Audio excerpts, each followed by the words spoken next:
What if every word the Sumerians wrote wasn't meant for the people living around them, but for you, sitting in the darkness 5,000 years later, reading their warning, in museums across the world, stacked in climate-controlled archives and labelled with catalogue numbers, rest thousands of clay tablets covered in wedge-shaped marks pressed into soft clay before it hardened into stone. Archaeologists call them administrative records, religious texts, literary works. But look closer at the structure, at the obsessive repetition, at the impossibly long genealogies and dates that span tens of thousands of years. These aren't mistakes. They're not exaggerations. They're signals. Breadcrumbs left by people who knew their civilization was temporary, who understood that languages die and empires fall, but clay survives. The Sumerians weren't writing for their neighbours. They were writing for whoever would dig up the ruins after everything they knew had turned to dust. Before we go further into this, I need you to do something. Subscribe to this channel if you haven't already. This topic, the deliberate encoding of messages across time by people who knew catastrophe was coming, is exactly the kind of mystery we explore here. Hit that like button and drop a comment telling me where you are and what time it is. I want to picture this message spreading across the world while you drift towards sleep, the same way Sumerian warnings spread across time, finding the people who were meant to receive them. The repetition is the first clue. Anyone who's read Sumerian texts in translation notices immediately how formulaic they are, how the same phrases appear over and over, how genealogies repeat the same structures, how religious hymns use identical language across centuries. Modern readers find this tedious. We expect variation, creativity, individual authorial voice. But the Sumerians were doing something different. They were creating redundancy, building error correction into their messages the same way modern digital systems use checksums and parity bits to ensure data survives transmission errors. If part of a tablet was damaged, if some words were illegible, if future readers only had fragments, the repetition meant they could still reconstruct the message. The Epic of Gilgamesh exists in multiple versions spanning over 1,000 years, written in Sumerian, Akkadian, Hittite, and Hurrian. The core narrative remains remarkably consistent across all these versions, despite different languages, different time periods, different cultures adapting it. This wasn't accidental. The scribes who copied these texts were preserving them deliberately, maintaining fidelity to the original because they understood the message mattered more than individual creativity. They were archivists, not authors, and their job was ensuring information survived intact across generations and civilizational transitions. The king list is where the temporal signalling becomes impossible to ignore. This document lists every ruler of Sumer from when kingship descended from heaven until the fall of the Isin dynasty around 1800 BCE. The early rulers have reigns measured in tens of thousands of years. Alulim, the first king of Eridu, supposedly ruled for 28,800 years. Al-Aljar ruled for 36,000 years. These numbers aren't literal reign lengths. No human lives 28,000 years. So why record them this way? Because the Sumerians were encoding information in a format that would survive even if the context was lost. The numbers are too specific to be random. They're multiples of 60 and 3,600, the base units of Sumerian mathematics. The SAR, 3,600 years. The NER, 600 years. The SOSS, 60 years. These weren't arbitrary. They were calculated periods based on astronomical observations.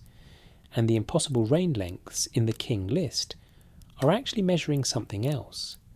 Not individual human lifespans, but eras, ages, periods between catastrophic resets when civilization collapsed and had to begin again.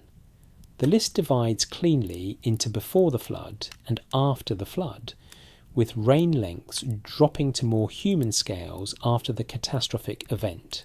This isn't mythology, it's chronology encoded in a format designed to preserve the pattern, even if future readers didn't initially understand the measurement units. Consider what that means. The Sumerians were creating documents they knew would outlast their language, their culture, their entire civilization. They expected readers who wouldn't understand the context, who might not even know what Sumer was, but who could still extract the essential pattern from the mathematical structure. They were building time capsules, and the obsessive repetition, the formulaic language, the impossibly long numbers, all of it served the purpose of making the information robust against transmission across catastrophic discontinuities. The genealogies follow the same pattern. The Book of Genesis, which draws heavily from earlier Sumerian sources, lists patriarchs living for hundreds of years. Methuselah lived 969 years. Noah lived 950 years. These aren't literal ages. They're encoded chronological information, using the same system the Sumerians developed. The genealogies aren't just family trees, they're timelines, ways of measuring vast spans of time through lineages that might represent dynasties, eras, or cultural continuities rather than individual human lives. Future readers who understood the encoding could extract temporal information even if the original context was completely lost. The temple hymns and religious texts show the same deliberate redundancy. The same epithets appear hundreds of times. The same ritual descriptions repeat across centuries. The same cosmological narratives appear in text after text, with only minor variations. Modern scholars call this a conservative scribal tradition, a culture that valued preservation over innovation. But it's more than that. It's an information survival strategy. The more time something appears in more places, in more copies, the higher the probability it survives destruction. The Sumerians were implementing distributed backup systems using clay and geographic distribution instead of servers and cloud storage. Archaeological evidence supports this interpretation. Tablets were deliberately buried in foundation deposits when temples were constructed. Important texts were copied and distributed to multiple cities. When the library of Ashurbanipal was compiled centuries after the Sumerian civilization had fallen, the king sent scribes across Mesopotamia to find and copy ancient tablets. They found them buried in ruins, hidden in temple foundations, preserved in ways that suggest deliberate archival strategy rather than simple disposal. The Sumerians had hidden knowledge in forms and places designed to survive catastrophe, and it worked. We're reading their messages 5,000 years later. The writing system itself shows signs of being optimized for durability rather than convenience. Cuneiform is hard to learn, requiring years of training to master. It's difficult to write, requiring specialized tools and specific types of clay. It's not an efficient system for quick communication, but it's incredibly durable. Once the clay hardens, the text is nearly indestructible. Fire doesn't destroy it, it makes it harder. Water doesn't dissolve it, time doesn't erase it. The Sumerians chose difficulty and permanence over ease and efficiency because they were optimizing for the long emergency, the period after catastrophe, when survivors would need access to preserved knowledge. The content of the text reinforces this interpretation. The tablets don't just record contemporary events. They contain astronomical tables projecting thousands of years into the future, agricultural instructions for people who might not remember when to plant, mathematical fundamentals for recreating measurement systems, legal codes for reorganizing society after collapse. This is practical information for post-catastrophe rebuilding, not academic knowledge preserved for scholarly interest.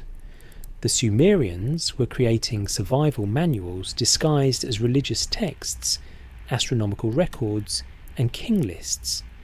The Eridu Genesis makes this explicit. The text describes the creation of humans, the founding of cities, and then the flood that destroys everything.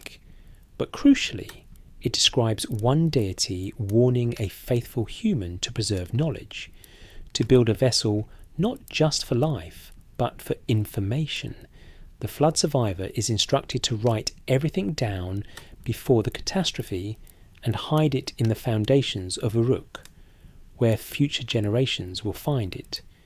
This isn't metaphor, it's documentation of an actual preservation strategy, instructions for hiding knowledge in durable materials and stable locations where catastrophe won't reach it and survivors will eventually look.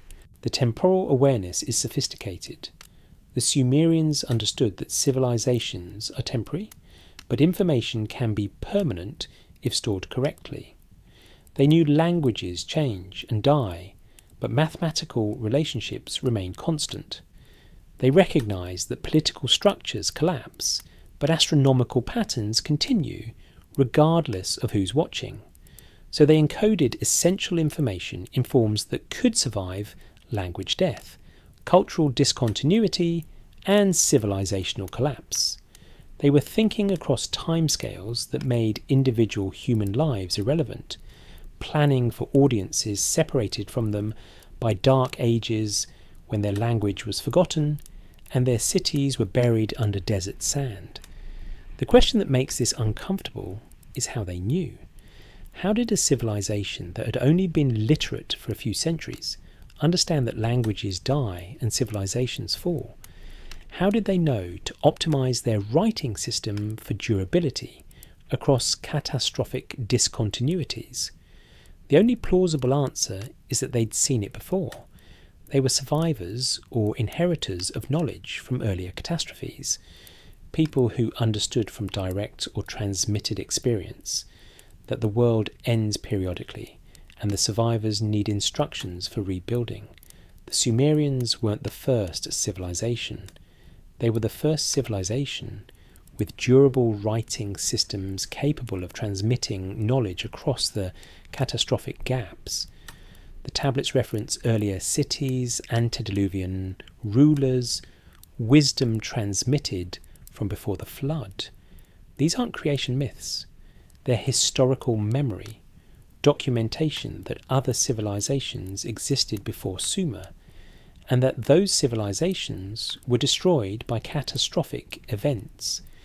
The King List explicitly divides history into before flood and after flood periods, with the flood serving as a chronological marker separating eras. The Sumerians were documenting a pattern they'd observed or inherited knowledge about. Civilization rises, flourishes, falls, survivors rebuild, the cycle continues, and they were writing for the people on the other side of the next cycle. Every tablet was potentially the last tablet, the one that survives when everything else is destroyed. Every text might be the only record that makes it through to future archaeologists digging through ruins trying to understand what happened. So they made everything redundant, repetitive, mathematically structured, because they knew that partial survival was likely and wanted to maximize how much information could be extracted from fragments. We're the audience they were writing for, not their contemporaries. Those people already knew the stories, already understood the context, didn't need the obsessive repetition and formulaic redundancy. The Sumerians were writing for people 5,000 years later who would find their tablets in museum collections, would decode their language, would analyse their obsessive documentation, and wonder why they wrote this way. And the answer is staring at us from every tablet, because they knew we were coming. They knew their world would end, and they wanted to make sure we got the message. The message isn't just historical data, it's a warning. The world ends, civilizations fall, languages die, but information survives if you preserve it correctly. And the people who come after you, digging through your ruins, will need instructions for rebuilding. Are you writing for them? Are you preserving knowledge in forms that will survive catastrophe? Or are you assuming continuity, expecting that tomorrow's technology will be more advanced than today's, trusting that institutional knowledge will transfer smoothly to the next generation? The Sumerians made different assumptions, and their tablets survived 5,000 years. How long will our knowledge last?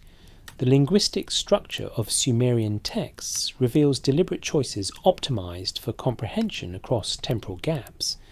Modern translators notice immediately that Sumerian uses simple, direct syntax with minimal ambiguity. Sentences follow predictable patterns. Vocabulary is precise and technical rather than poetic and metaphorical. This isn't because the Sumerians lacked linguistic sophistication. Their hymns and literary texts demonstrate they could write beautifully when they chose to, but for their technical, astronomical and historical records, they deliberately used stripped-down, unambiguous language because they were writing for people who would need to decode the texts without native speakers to consult, without cultural context to clarify ambiguities. Think about what that requires. To write clearly for readers 5,000 years in the future means anticipating that your language will be dead, that the cultural references will be incomprehensible, that the only thing readers will have is the text itself and whatever they can deduce from archaeological context. The Sumerians stripped their important texts down to mathematical patterns, repeated formulas, and simple declarative statements, because those elements would remain interpretable even after everything else was lost. They were creating something like the golden records attached to the Voyager spacecraft, messages designed to be comprehensible to minds operating with completely different cultural frameworks and linguistic assumptions. The tablet formatting reinforces this interpretation. Important texts follow rigid structural templates. Administrative records always list the same categories in the same order.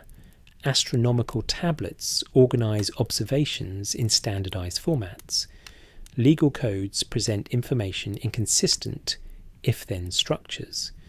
Religious texts use numbered lists and parallel constructions. This isn't bureaucratic rigidity or lack of creativity. It's signal engineering.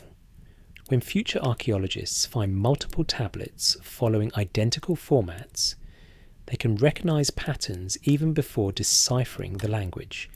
The structure itself communicates information, creating a framework that aids interpretation. The colophons, scribal notes at the end of tablets, often include dates, scribe names, and crucially, statements about the tablet being copied from older sources. Tablet of text name, copied from an ancient original, written by scribe name, in the reign of king name. These colophons create chains of custody, documentation showing that texts were being deliberately preserved and transmitted across generations. Some colophons explicitly state that damaged originals were being restored, that multiple source tablets were consulted to create accurate copies, that the scribes understood they were maintaining an archival project spanning centuries. The mathematical encoding becomes obvious once you recognize the pattern. The impossible reign lengths in the king list aren't random exaggerations, they're data compressed into numerical form. The numbers are consistently divisible by 60, by 600, by 3600. They're expressing durations in standardized units that can be decoded by anyone who recognizes the base 60 system. A reign of 28,800 years is 8 SARS, 8 times 3,600. A reign of 36,000 years is 10 SARS. The pattern is too consistent to be coincidental. The Sumerians were encoding chronological information in mathematical form, because numbers transcend language barriers more effectively than words. Biblical genealogies that derive from Sumerian sources show the same encoding. The patriarchs' ages aren't literal lifespans, but chronological markers. When Genesis says Methuselah lived 969 years, it's preserving a temporal data point using the same encoding system the Sumerians developed. Later copyists, who no longer understood the system, treated these as literal ages, creating the impression of fantastically long-lived individuals. But the original authors were using standardized numerical codes to mark time periods, and the specific numbers chosen contain information decodable by anyone who recognizes the system. The city names and their associated patron deities create another layer of redundancy. Each major Sumerian city appears consistently associated with specific gods, specific temples, specific ritual cycles. Eridu belongs to Enki, Uruk belongs to Inanna, Nippur belongs to Enlil. This geographic religious mapping appears in text after text across centuries, creating a stable reference framework. Even if future readers didn't understand the language, the consistent appearance of certain signs in association with certain locations would eventually reveal the pattern. The Sumerians were building multiple independent channels for transmitting an information, ensuring that even partial understanding of one system could provide context for interpreting others. The astronomical texts demonstrate the most sophisticated encoding.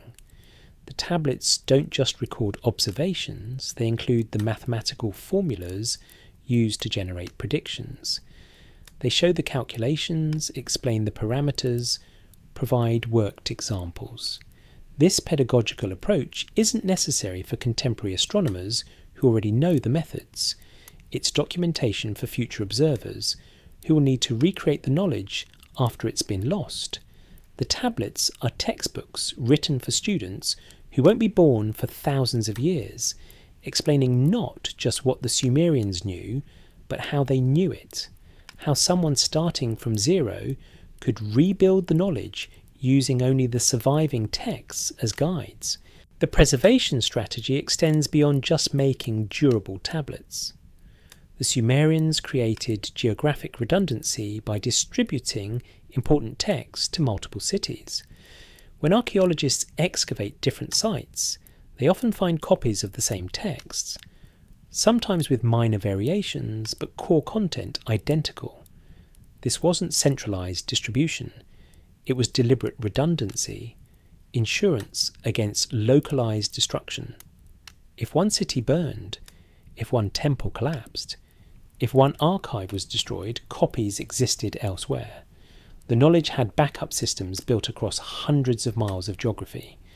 The foundation deposits show the most direct evidence of intentional time capsule creation. When temples were built or renovated, tablets were placed in sealed deposits beneath cornerstones and foundation stones. These weren't accidentally lost documents. They were deliberately buried in locations chosen for stability and preservation. The deposits often included multiple copies of the same texts, metal boxes protecting the tablets from moisture, and inscriptions explaining what was being preserved and why. This is archival behaviour, the actions of people who expected their buildings to collapse, their cities to be abandoned, and future generations to excavate the ruins looking for information about who came before. The Epic of Gilgamesh contains explicit instructions about this practice. The text tells readers to look for knowledge hidden in the foundations of Uruk, buried in copper boxes where flood cannot reach. This isn't metaphor, it's documentation of where to search for preserved knowledge after catastrophe. The epic functions as both literature and treasure map, entertaining current audiences while providing future archaeologists with instructions on where to dig for the knowledge caches deliberately hidden for their benefit. The word choices in critical passages show remarkable foresight. When describing catastrophic events, the texts use simple, concrete vocabulary. Water rises, cities flood, people die, survivors build boats. These descriptions work across cultural contexts because they reference universal human experiences rather than culture-specific concepts. The Sumerians could have described floods using elaborate theological frameworks and metaphorical language comprehensible only within their religious tradition. Instead, they use plain language describing physical events that readers from any culture could understand once the language was decoded.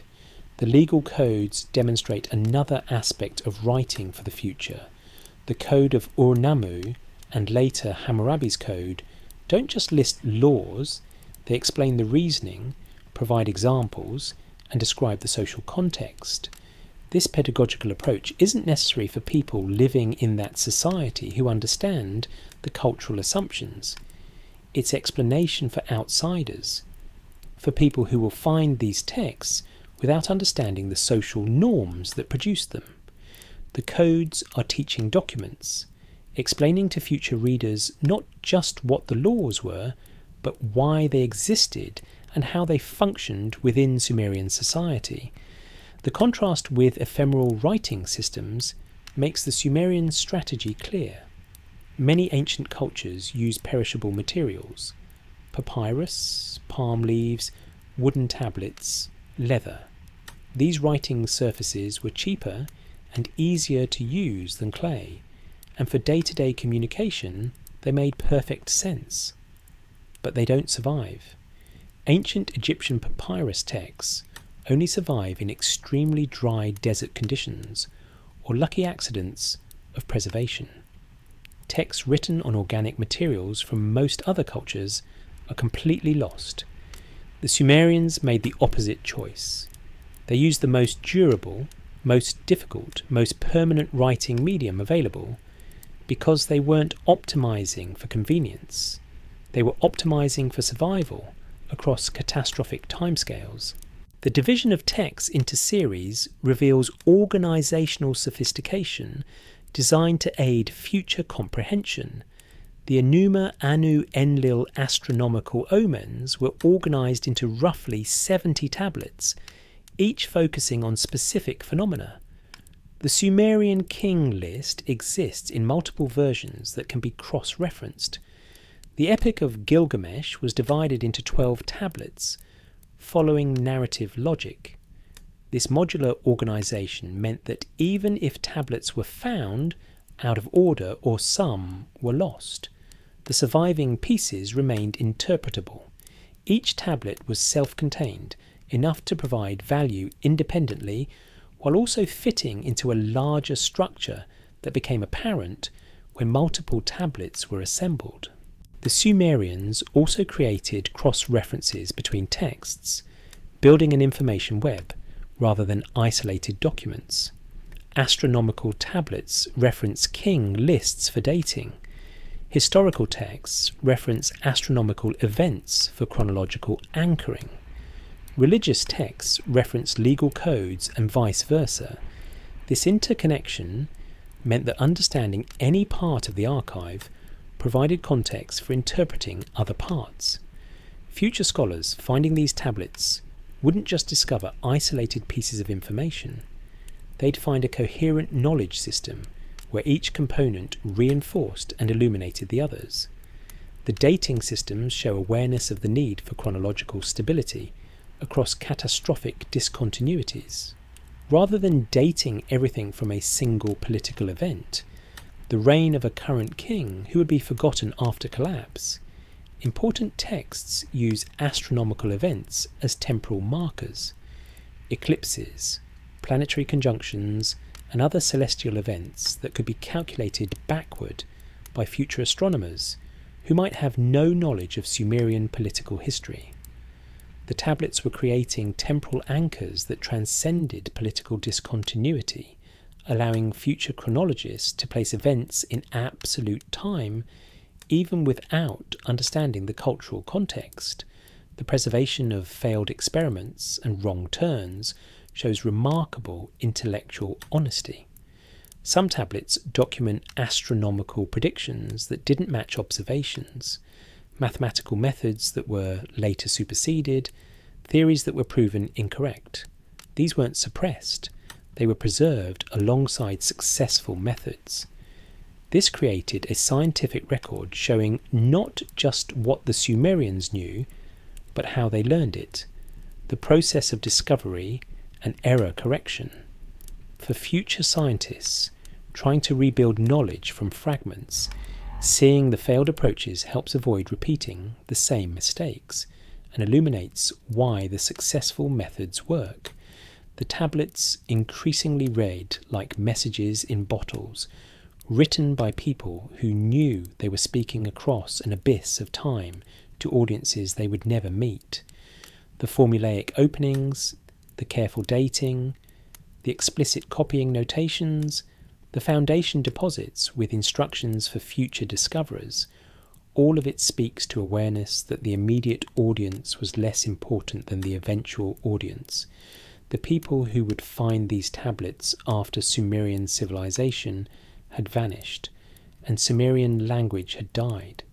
They were writing to us deliberately, methodically, with remarkable prescience about what information would be needed and how to encode it for maximum survival probability. The archaeological evidence of deliberate time capsule behaviour becomes overwhelming when you examine not just what was preserved, but how it was preserved. The tablets found in foundation deposits weren't casually discarded or accidentally buried. They were placed in specific configurations, multiple copies of the same text stacked together, metal boxes protecting clay from moisture, inscriptions on the containers explaining their contents, stone markers indicating where to dig. This is archival behaviour raised to the level of archaeological necessity, the actions of people who understood that buildings collapse, cities are abandoned, and future excavators need guidance on where to look and what they're finding. The Tel Harmal site near Baghdad contained a foundation deposit discovered in the 1940s that included mathematical tablets, astronomical tables, and copies of the king list, all stored together in a single sealed chamber beneath a temple. The selection wasn't random. It represented a complete knowledge package. Mathematics for rebuilding measurement systems, astronomy for recalibrating calendars, history for understanding chronology. Someone had curated these specific texts as essential survival information, the minimum knowledge set needed to restart civilization after collapse. This wasn't religious ritual. It was practical planning for catastrophic discontinuity. The temporal markers embedded in texts show sophisticated understanding of chronological anchoring across civilizational gaps. Rather than simply stating, in the 3rd year of King X, important passages include multiple independent time references.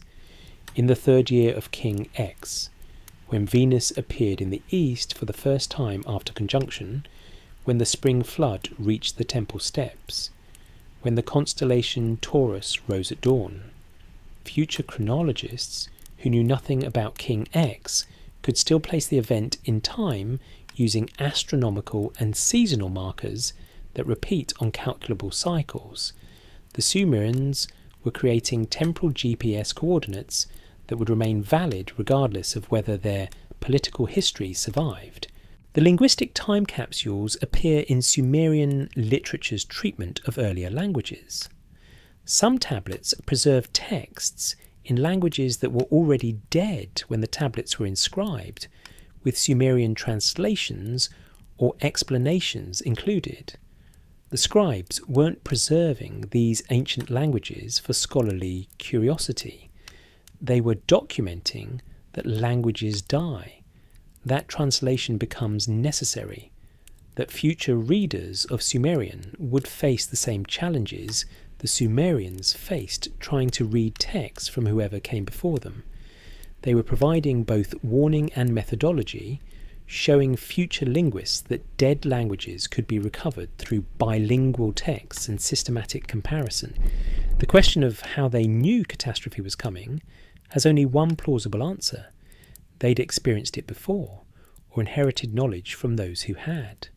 The antediluvian references aren't mythology. They're historical memory of earlier civilizations destroyed by catastrophic flooding. The Sumerian flood narrative describes technological knowledge being preserved through the catastrophe by a faithful survivor who writes everything down and seals it in waterproof containers before building a vessel for the flood. This isn't creative fiction. It's documentation of a survival strategy that actually worked. Instructions for future generations facing similar catastrophes. The archaeological record supports catastrophic flooding in Mesopotamia around 2900 BCE, with thick silt deposits separating earlier occupation layers from later ones. But the Sumerian texts reference multiple earlier floods, multiple destructions, multiple cycles of civilization rising and falling. They weren't just documenting their immediate past. They were preserving knowledge about a recurring pattern, a cyclical process where civilizations flourish for periods, then face catastrophic stress that destroys or fragments them. Understanding this pattern, they optimized their entire knowledge preservation strategy around the assumption that it would happen again. Other ancient civilizations show similar awareness but different strategies. The Egyptians built in stone, creating monuments so massive they couldn't be completely destroyed. The pyramids served religious functions but also acted as civilizational markers, permanent structures announcing something sophisticated was here to anyone who came after. The hieroglyphs carved in stone temples weren't just decoration. They were encyclopedias in architectural form, knowledge encoded in durable materials integrated into structures designed to outlast any conceivable catastrophe. Different approach than Sumerian clay tablets, but similar underlying assumption. Continuity is not guaranteed. Information must survive catastrophe. The megalithic cultures of Europe built stone circles and alignments that served astronomical functions, encoding calendrical knowledge in architectural form that requires no literacy to interpret. Future observers who'd forgotten everything about the builders could still recognise that stones align with solstices, that circles mark significant celestial events, that someone was tracking astronomical patterns and considered them important enough to monumentalise in stone. This is knowledge preservation through architecture, creating monuments that teach simply by existing and being observed. The Sumerians used multiple strategies simultaneously: clay tablets for detailed information, foundation deposits for protected archival storage, geographic distribution for redundancy, mathematical encoding for cross-cultural comprehensibility, astronomical anchoring for chronological stability. They weren't betting on a single preservation method. They were implementing a comprehensive strategy using every available tool because they understood the stakes. If their knowledge didn't survive, survivors would have to rediscover everything from zero, wasting centuries or millennia relearning what had already been known. The psychological implications are profound. Imagine being a Sumerian scribe, spending your life copying tablets you knew were meant for readers who would live thousands of years after your civilization fell. Your daily work involved maintaining records for people you'd never meet, who would speak languages you couldn't imagine, who would live in the circumstances you couldn't predict. Yet you maintained perfect accuracy, checked your copies against multiple sources, dated everything meticulously, and added notations explaining what you were preserving and why. This requires remarkable intellectual maturity and temporal perspective.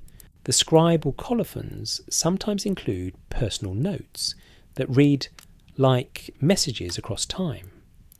May the one who comes after me understand what I have preserved. This tablet was copied from an ancient original, which was itself falling into decay. I, scribe name, have written this so that knowledge should not perish from the earth. These aren't bureaucratic notations, they're personal statements from individuals who understood they were participants in a multi-generational project preserving knowledge across catastrophic time gaps. They knew their names might be forgotten, but their work might survive, and that was enough. The success of the strategy is proven by the fact that we're reading these tablets 5,000 years later. The Sumerian civilization fell around 2000 BCE, conquered by the Akkadians, who themselves were later conquered by others in the endless cycle of empires rising and falling. The Sumerian language died, becoming a dead language studied by Babylonian and Assyrian scholars the way we study Latin, preserved for religious and scholarly purposes, but no longer spoken. Yet the tablets survived, buried in ruins, baked hard by fires that destroyed the buildings housing them, waiting in the darkness until archaeologists excavated them and linguists decoded them. The decipherment process itself validated Sumerian assumptions about how future readers would approach their texts. 19th century scholars found tablets with parallel texts in Sumerian and Akkadian, exactly the kind of bilingual documentation that makes deciphering dead languages possible. They found mathematical tables where the numerical patterns remained comprehensible even before the words were understood. They found astronomical tablets where celestial observations could be verified against modern calculations, confirming accuracy and helping establish chronology.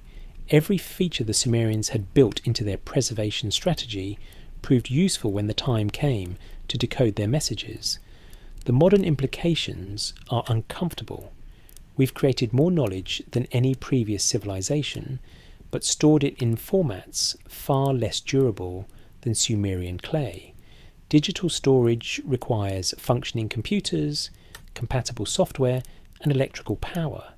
Even well-maintained hard drives fail within decades. Solid-state storage degrades. Cloud servers require continuous maintenance and power. If civilization experienced disruptions comparable to what destroyed Bronze Age societies, most of our accumulated knowledge would become inaccessible within a generation as storage media failed and the infrastructure required to read them collapsed. The Sumerians would consider our strategy reckless.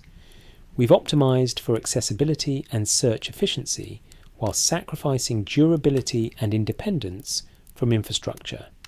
A clay tablet can be read by anyone who learns the script, requires no technology beyond human eyesight, and survives for millennia with zero maintenance.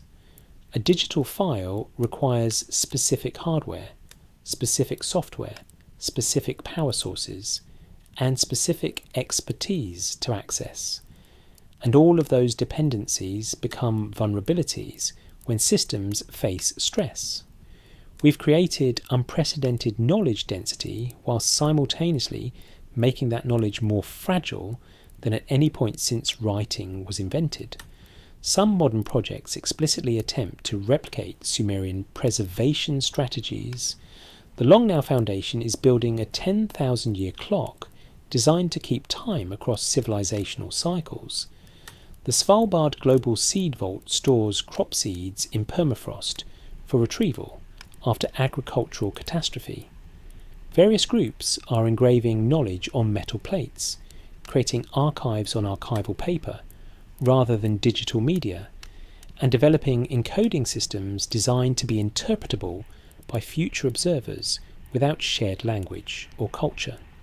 These projects consciously follow Sumerian principles: assume discontinuity, prepare for knowledge loss, maximize survival probability through redundancy and durable materials. The Human Document Project and similar initiatives are creating time capsules containing current knowledge, encoded in multiple redundant formats, with instructions for interpretation included in the packages themselves.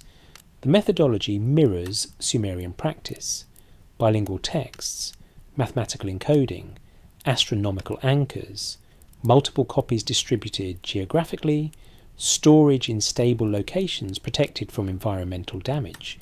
These aren't academic exercises, they're practical preparations based on recognition that civilizations do collapse and survivors need preserved knowledge to rebuild efficiently. The contrast between ancient and modern temporal perspectives reveals how unusual Sumerian thinking was. Most cultures optimize for the immediate future, maybe 1 or 2 generations ahead. The Sumerians were planning for audiences thousands of years distant, readers separated from them by catastrophic gaps, when their cities would be ruins and their language forgotten. This requires accepting mortality not just individually, but civilizationally, acknowledging that your entire culture will eventually be dust, but information can survive if protected correctly. Most societies can't or won't think this way. The Sumerians did, and that's why their messages reached us. The deliberate nature of their strategy becomes undeniable when you examine the totality of evidence. The repetitive structure ensuring information survives partial loss. The mathematical encoding transcending language barriers. The geographic distribution providing redundancy. The foundation deposits protecting archives. The astronomical anchoring creating stable chronology. The simple vocabulary facilitating translation. The pedagogical explanations helping future readers understand not just what, but how. Every aspect of Sumerian knowledge preservation shows conscious design optimized for transmission across catastrophic discontinuities to unknown future audiences. They were writing to us, not metaphorically, literally. Every tablet, every repetitive formula, every impossibly long genealogy, every carefully dated astronomical observation was created with the understanding that contemporary readers were less important than eventual readers, the people who would excavate the ruins and decode the messages after Sumerian civilization had vanished. And they were right. We are those eventual readers. We found their tablets. We decoded their language. We're receiving the messages they sent across 5,000 years.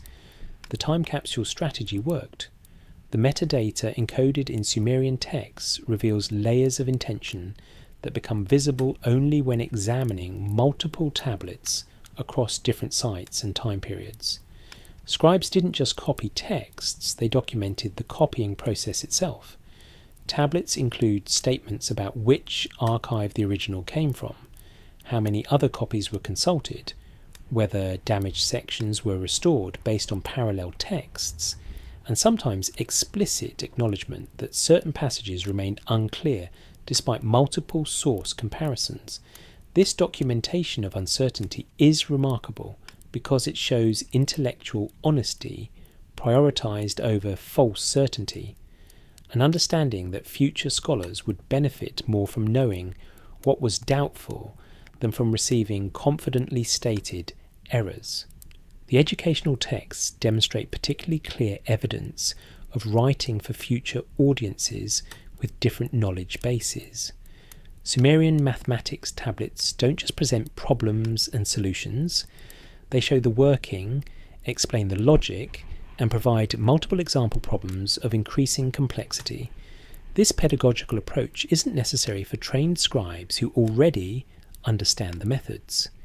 It's instruction for students who might be learning from the tablets alone without access to teachers, which only makes sense if you expect periods when institutional knowledge breaks down, and self-directed learning from surviving texts becomes necessary.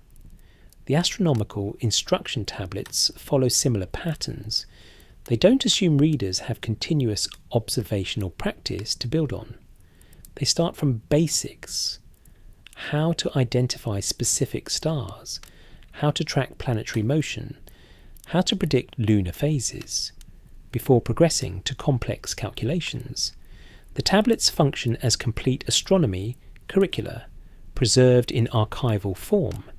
Everything needed to train astronomers from zero if institutional knowledge transmission was interrupted. The Sumerians were creating bootstrapping protocols, instruction sets for restarting civilization after catastrophic knowledge loss. The medical texts show the same forward-thinking approach. Diagnostic tablets describe symptoms, treatments, and outcomes in plain descriptive language. Pharmacological texts list ingredients, preparation methods, and applications with remarkable specificity. These read like modern medical databases, comprehensive reference works designed for practitioners who might not have access to experienced mentors.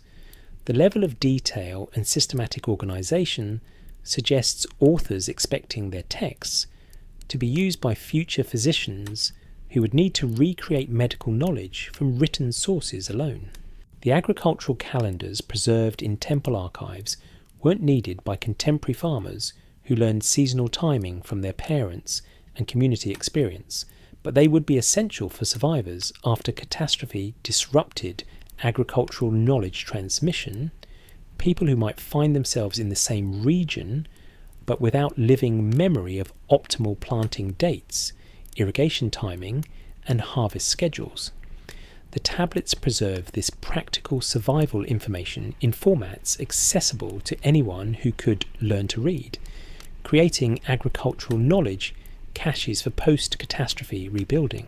The legal codes contain more than just laws. They preserve philosophical frameworks for organising society. The Code of Ur-Nammu and later Hammurabi's Code don't just list prohibitions and punishments. They explain concepts of justice, proportionality, property rights, and social obligation.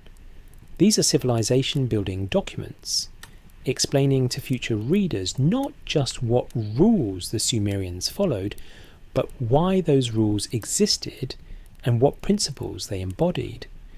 For survivors rebuilding society after collapse, having access to well-reasoned legal frameworks could save decades or centuries of trial and error in social organisation. The preservation of multiple competing theories in some texts shows remarkable intellectual sophistication. Astronomical tablets sometimes present different methods for calculating the same predictions, noting which method proved more accurate in practice. Medical texts occasionally list multiple treatments for the same condition, sometimes with notes about which worked better in specific cases. This preservation of methodological alternatives suggests the authors understood that future circumstances might differ from theirs, that different approaches might prove optimal under different conditions, and that preserving options provided more value than declaring single definitive answers. The geographic information encoded in texts extends beyond mere location names. Tablets describe travel routes, water sources, terrain features, and distances measured in standardized units. Some texts function as geographic encyclopedias, cataloguing cities, rivers, and regions across Mesopotamia and beyond. This information would be valuable for traders and travellers in any era, but becomes essential for survivors after catastrophe disrupts living geographic knowledge. People who might need to navigate, establish trade networks, or locate resources without benefit of current maps or local guides. The mythological narratives contain practical survival information encoded in story form.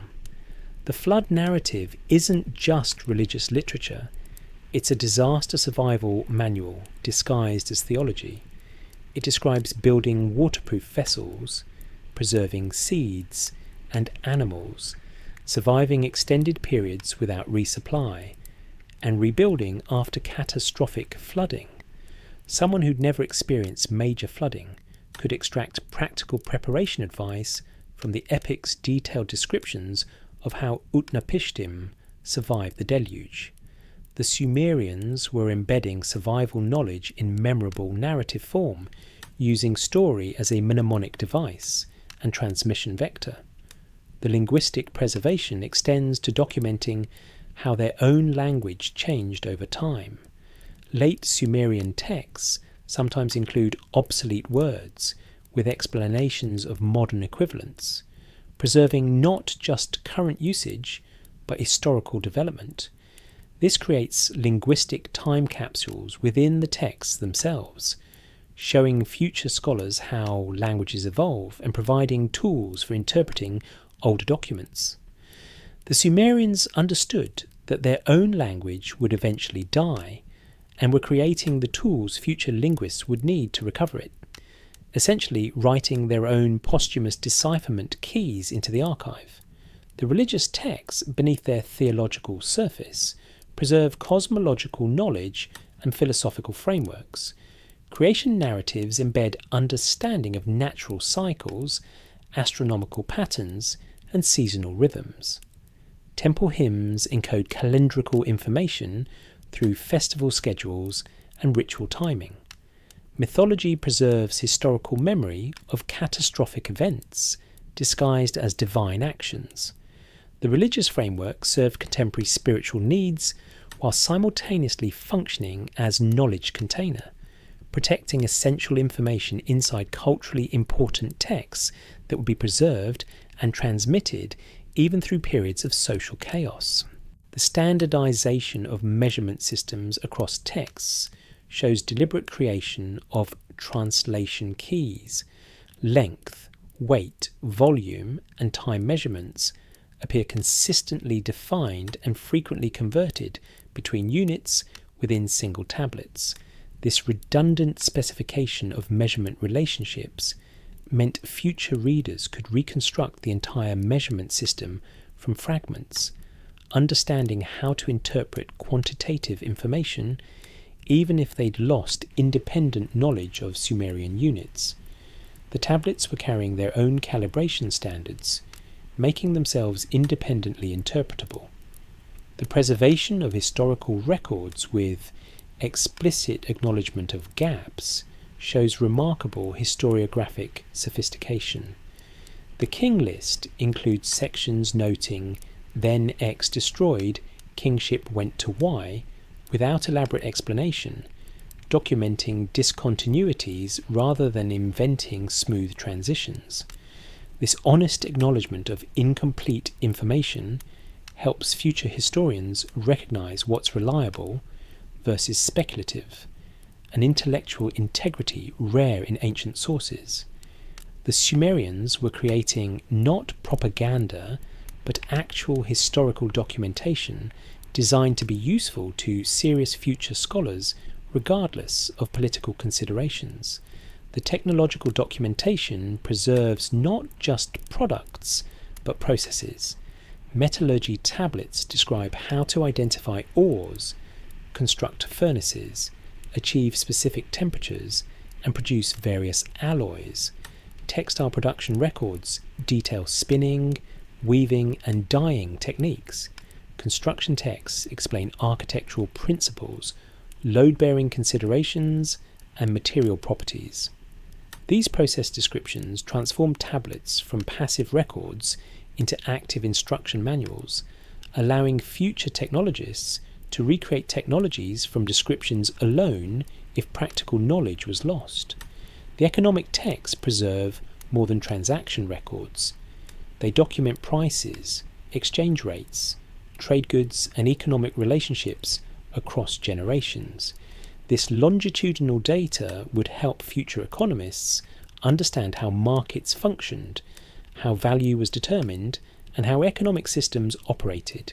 Beyond immediate economic utility, these records preserve understanding of complex social relationships embedded in economic exchanges, documentation of how their civilization functioned as an integrated system, rather than just a collection of isolated transactions. The poetry and literature often dismissed as purely artistic, served preservation functions beyond aesthetic ones. Repeated oral performance of epics like Gilgamesh created human memory backup systems independent of physical tablets. The memorable narratives and poetic structures aided memorization, ensuring knowledge survived even through periods when literacy was lost and tablets were buried. The Sumerians were implementing multi-channel redundancy, written records for precision, oral traditions for accessibility, architectural monuments for permanence, recognizing that different knowledge carriers had different strengths and weaknesses. The temporal markers progressed from simple to complex as Sumerian civilization matured, showing conscious refinement of knowledge preservation methods. Early texts use basic dating by reign years. Later texts add astronomical markers. Still later texts include multiple independent chronological anchors cross-referencing each other. This evolution shows active problem solving, scribes recognizing that simple dating systems failed when political continuity was disrupted, and developing more robust chronological frameworks that could survive civilizational discontinuities. They were learning from experience, improving their time capsule strategies based on understanding what worked and what didn't. The ultimate proof of Sumerian success is the diversity of information we've recovered. We didn't just find religious texts that might have been preserved for spiritual reasons. We found everything: mathematics, astronomy, agriculture, medicine, law, history, geography, economics, technology, literature. This comprehensive preservation wasn't accidental.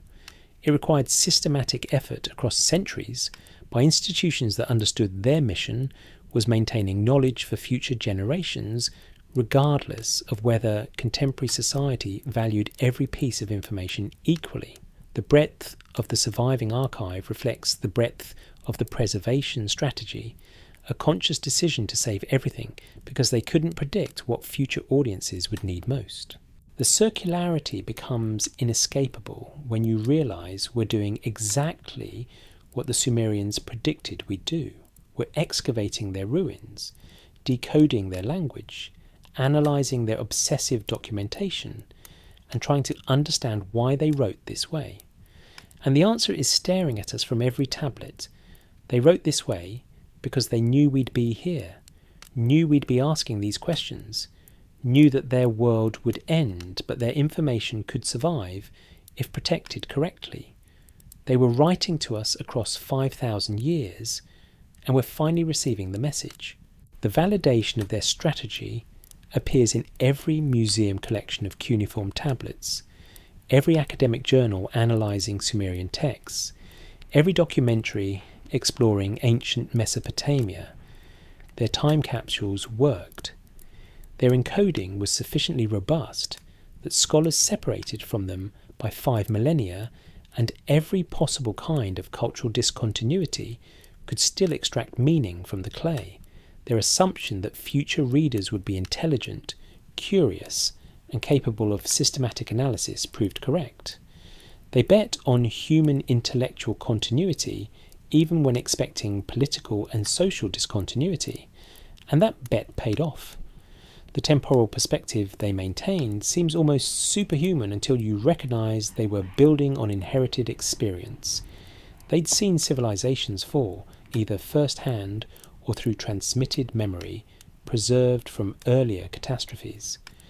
They knew that writing systems could be lost because they were recovering older texts in dead languages. They understood that knowledge could disappear because they were rediscovering technologies and insights that previous civilizations had possessed. The Sumerians weren't making abstract predictions about possible futures. They were documenting recurring patterns they'd observed and taking practical steps to reduce knowledge loss during the next cycle. The psychological weight of this knowledge must have been profound. Imagine understanding that your entire civilization was temporary. that your language would die, that your cities would crumble into ruins buried under desert sand. Yet continuing to work diligently, maintaining accurate records, preserving knowledge carefully because you understood that information itself could outlast empires. This requires accepting civilizational mortality while insisting that human intellectual progress could transcend individual cultural lifespans. The Sumerians achieved this philosophical balance, creating remarkable cultural resilience through institutionalized long-term thinking. The modern implications are unavoidable. We face many of the same challenges the Sumerians recognized: climate instability, resource constraints, social fragmentation, technological complexity, creating systemic vulnerabilities. Our civilization feels permanent from inside, the same way every civilization feels permanent to its participants.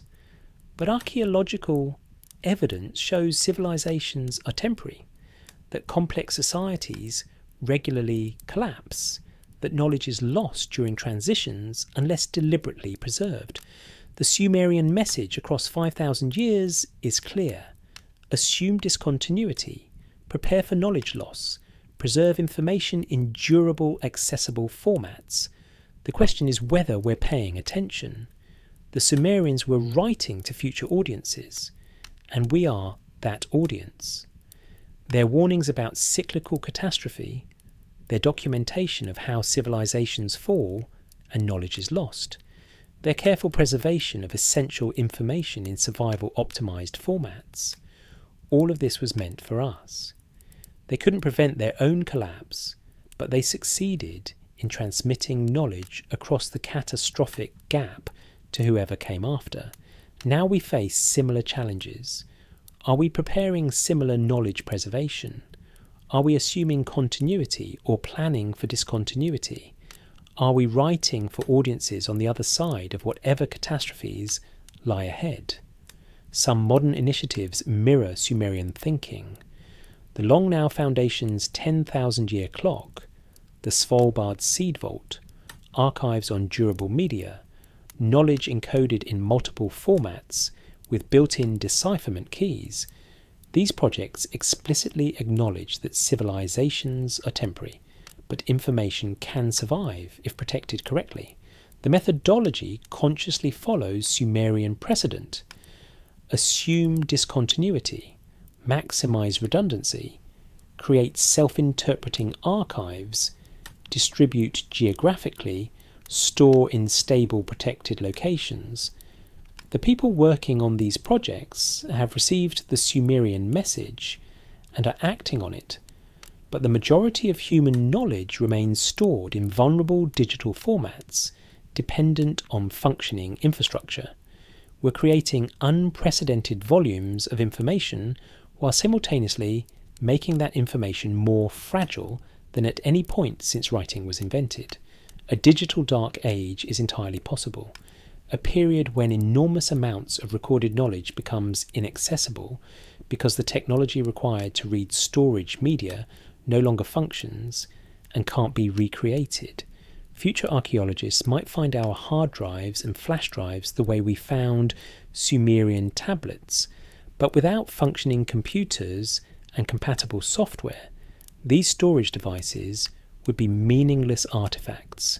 The Sumerians would recognize this as the same mistake they'd seen earlier civilizations make, optimizing for immediate convenience while neglecting long-term durability.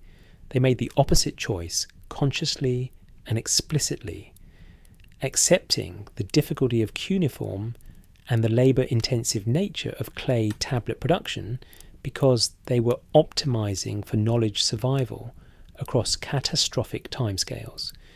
They were thinking generationally, planning for audiences dozens or hundreds of generations distant, accepting that their own convenience mattered less than information preservation.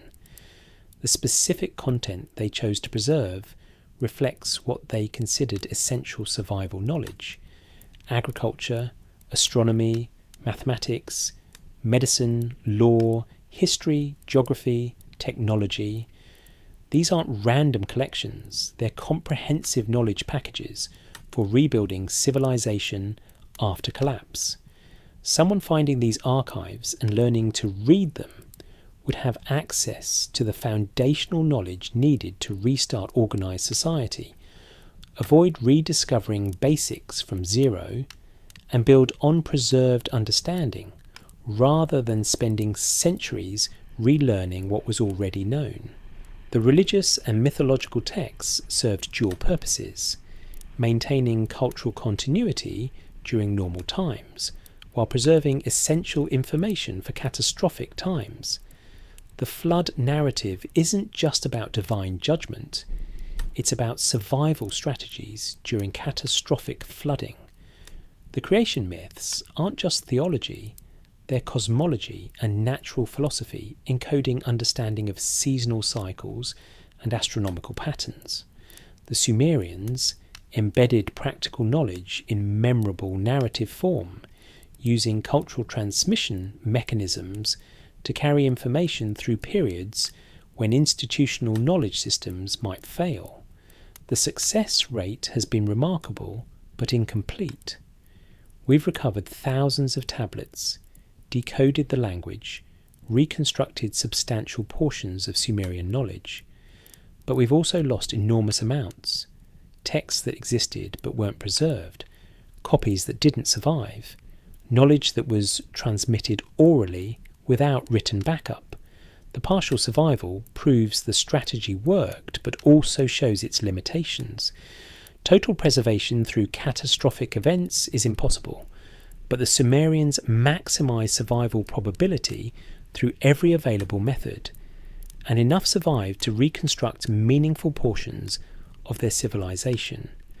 The question they pose to us across millennia is whether we're doing the same, whether we're preserving knowledge in forms that can survive civilizational discontinuity, whether we're documenting not just what we know, but how we know it, creating pedagogical texts that could teach future observers who lack our institutional infrastructure, whether we're creating redundancy through geographic distribution and multiple storage formats, whether we're encoding information in self-interpreting forms that carry their own decipherment keys, whether we're thinking across generational timescales about audiences we'll never meet who might need access to our accumulated knowledge.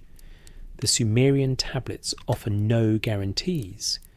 They don't promise that preservation ensures survival or that knowledge necessarily transfers successfully across catastrophic gaps. What they demonstrate is that the attempt is worthwhile, that deliberate preservation increases survival probability, that information protected correctly can outlast civilizations and reach future audiences separated by vast temporal and cultural distances. They prove it's possible to write for the future, to create time capsules that actually work, to transmit knowledge across the abyss. The greatest legacy of Sumerian civilization might not be any specific innovation, not writing, not mathematics, not astronomy, not law codes, but the meta-innovation of recognizing that civilizations are temporary, while information can be permanent, and creating systematic strategies for knowledge preservation across catastrophic discontinuities. They understood something many civilizations never grasp, that your cultural descendants might be complete strangers, speaking different languages in unrecognizable societies, but intellectual continuity can survive if you protect knowledge deliberately and intelligently.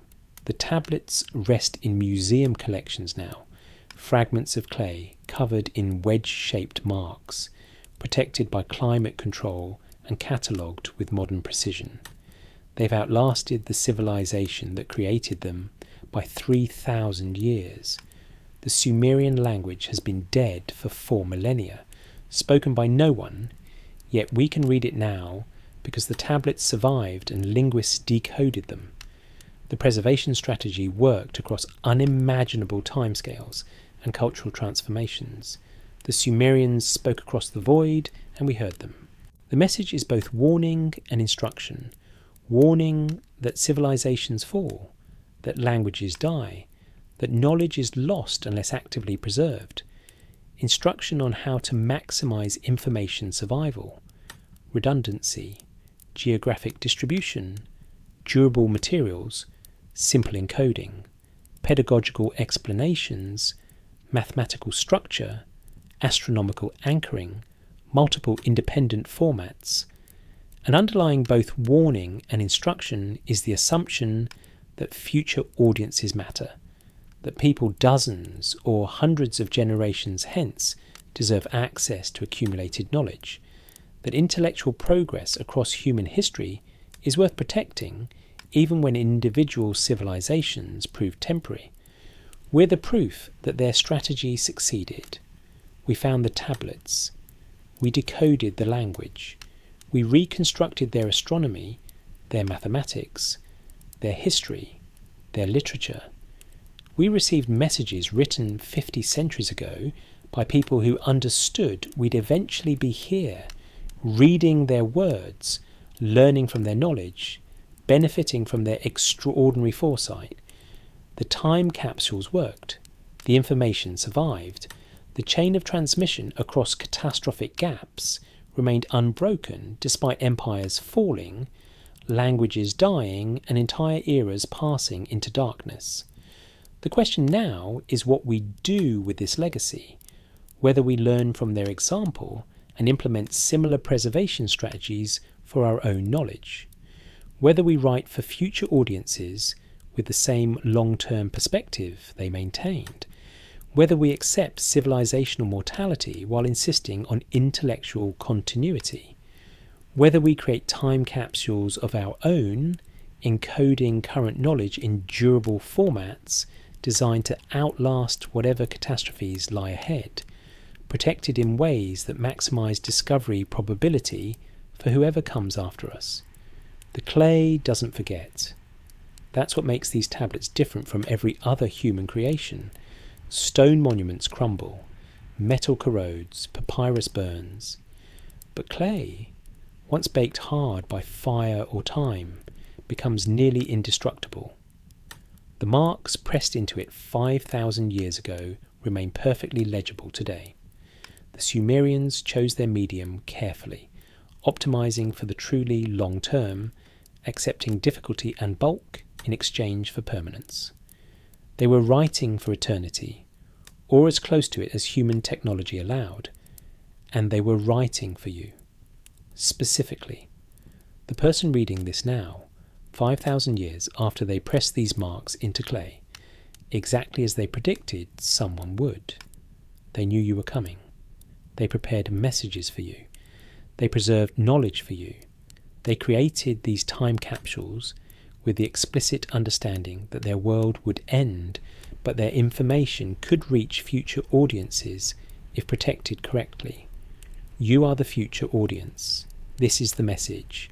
The preservation strategy worked, the chain holds, the knowledge survives, and now it's your turn to decide whether to continue the chain, whether to preserve knowledge for audiences another 5,000 years distant, whether to write for the future with the same long-term perspective the Sumerians maintained. They wrote for you. Who are you writing for?